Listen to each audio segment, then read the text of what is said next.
Hi there, Simon here. Today I'm going to talk a little bit about coping with setbacks and tough days. Now, right off the bat, I'm going to say I'm probably not the best person to talk about this. My mindset and my coping mechanisms, if you like, are pretty well sorted. I've listened to a fair few of the self-help books, and I never really get far into them when they start talking about mental health, negative self-talk, putting yourself down, because I've never really struggled with that. I've always had a reasonably positive outlook, but obviously I still get down days.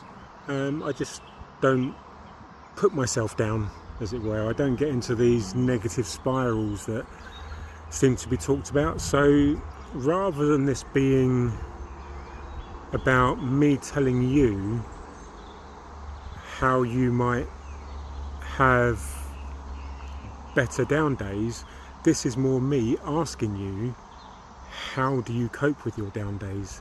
So if you've ever had days where your health battle seems impossible to win, then the importance of strategies for tough times is really going to be apparent. And even with research and planning and determination, this journey includes discouraging test results, physical challenges, and emotional low points.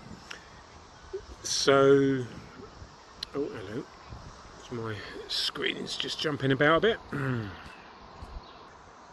I'll share a little bit about how I navigate the difficult days, what kind of helped me gain perspective and how to build resilience. I mean, one of the things that I use as a way to get over something that's happening that's negative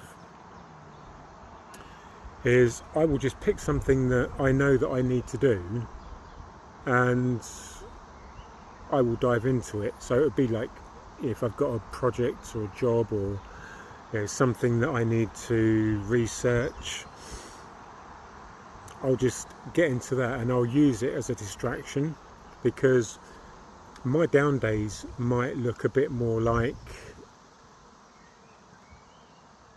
my get up and go, got up and left. It's just like a lack of motivation. That's more what I would call a down day.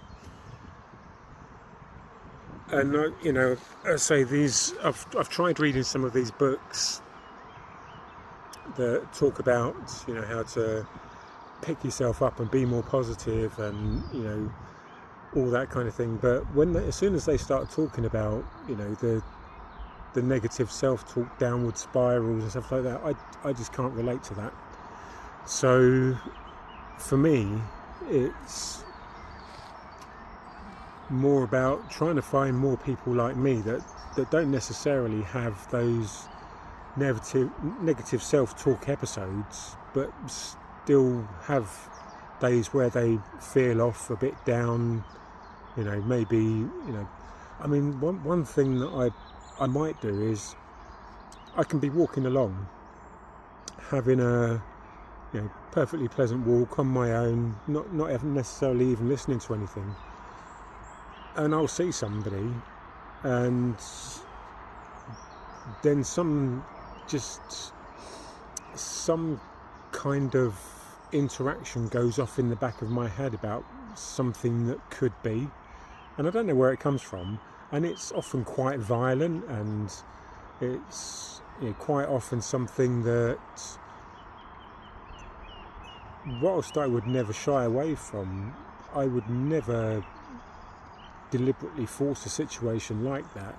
But my brain goes over it, and it will, replay it over a couple of times until I catch it, and then it's like, whoa, what's going on here? And so it's one of those weird things that, it's hard to explain.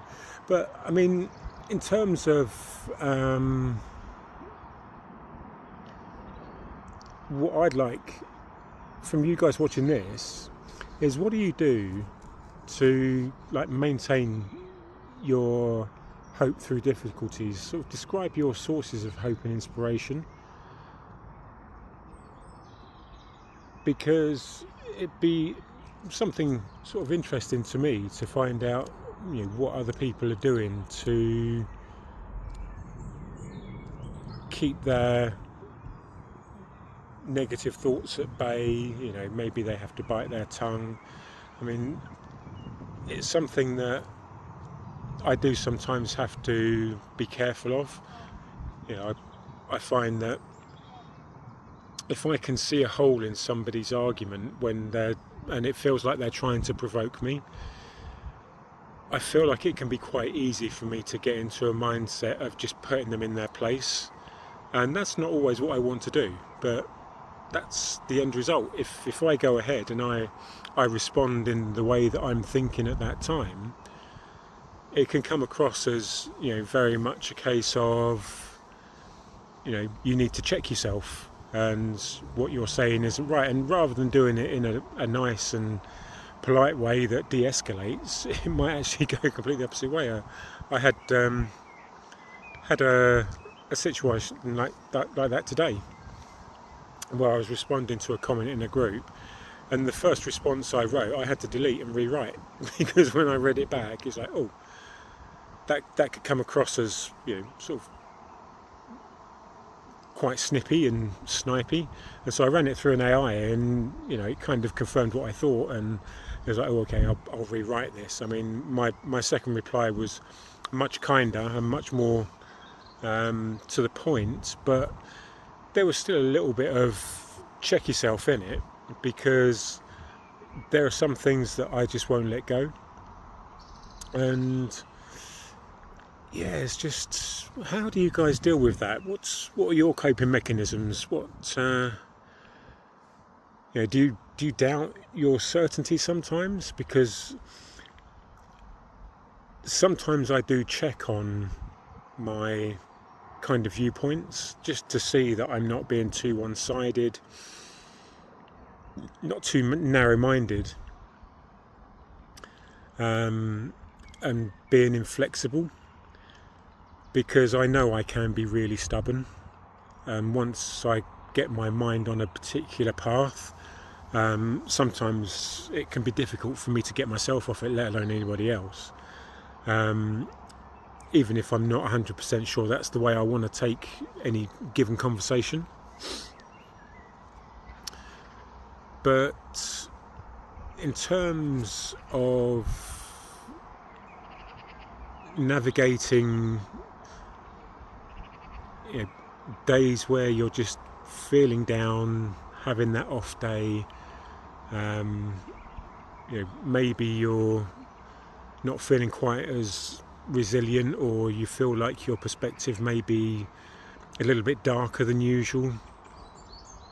What do you do? What do you do to pick yourself up? Do you have somebody that you talk to? Do you journal? I mean, I feel like I'd like to work on that a bit more, because whilst I don't feel like I ever say something that I'm not justified in saying, I do sometimes feel like I say it in a way that may not be the best to impart knowledge and build on the relationship, as well as build my own emotional resilience. And that's something that I feel that potentially I could work on. So yeah, it'd be interesting to see what you guys come up with on that.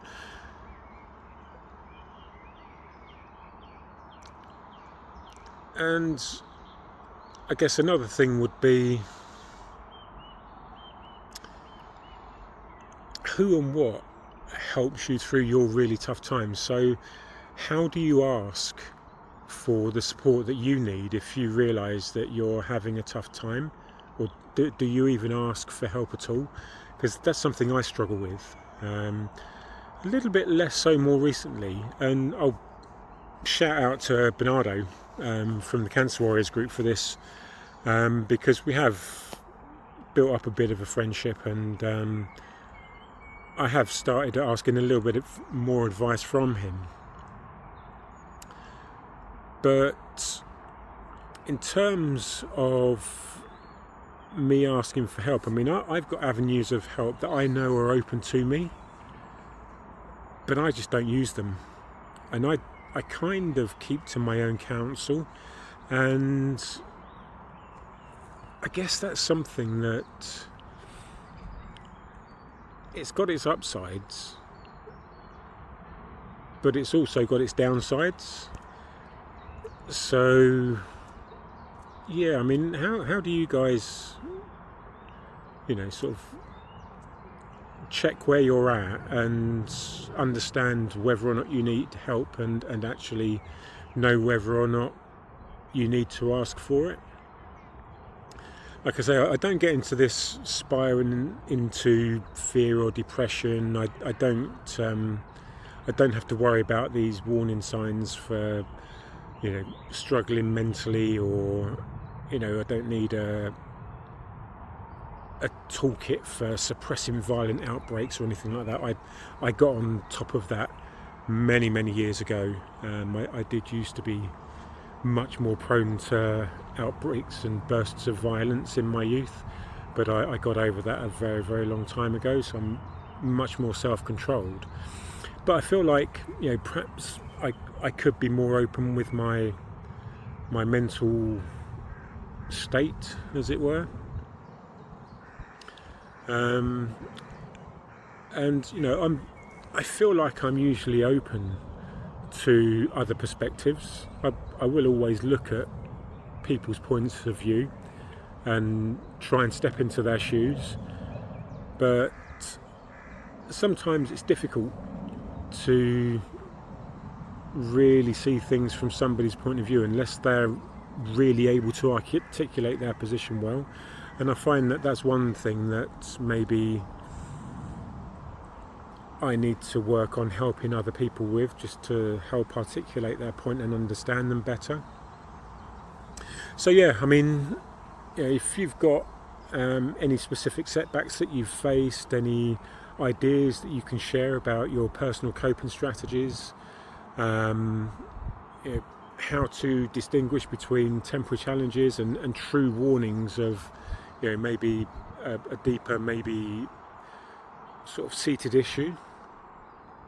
I'd love to hear your questions and thoughts on that, and just give me perhaps some insights on how you deal with things, because like I say, for me it's just one of those things that I don't lose it, snap, bite people's head off, jump into brawls or anything like that anymore.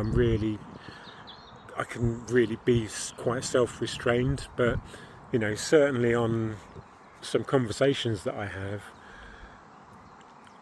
possibly I can take it a little bit too far.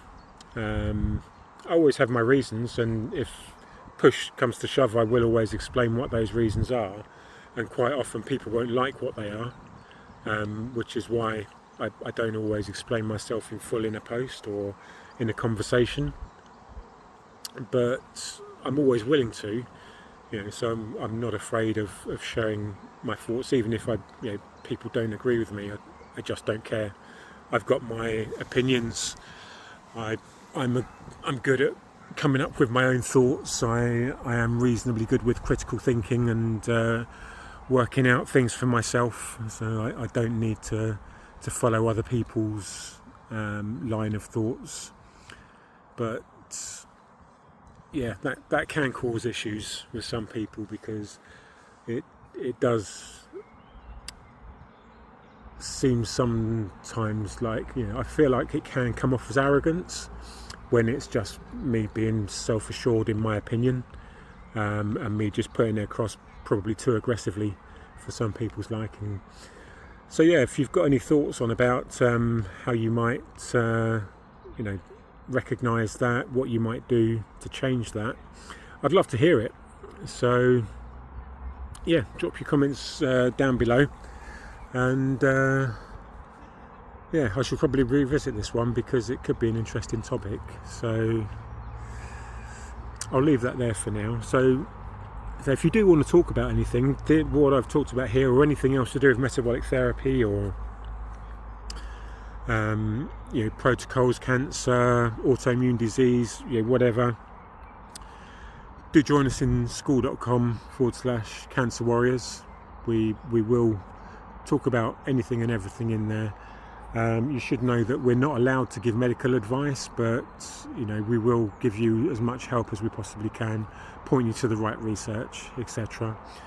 If you want to learn a bit more about Professor Seafried and metabolic therapy and the various stages around that, you can go to metabolictherapy.com. That's the website I built with and for Bernardo to help people get an understanding of what it is and how it works. And my particular cancer journey is one that's a little different. I do have a GoFundMe campaign running, and so if you want to learn more about my situation with not getting help that I personally wanted from the NHS, the reasons why I chose metabolic therapy as my preferred therapy for cancer, and what it is that I'm doing to try and treat myself. I've got a GoFundMe going because I don't have all the funds I need to be able to fund it all for myself just yet. So if you want to learn more about that, you'll find a link to my GoFundMe in the comments below as well. So you'll find the Cancer Warriors, the metabolic therapy and the GoFundMe all in the comments below. Please do feel free to take a look at those, share my story, like this video if you got anything out of it, and please do share it with others if you think it will help them, because it will also help me and my channel spread my story, which I will be very, very grateful for. So yeah, I'll leave that one there. Have a great afternoon.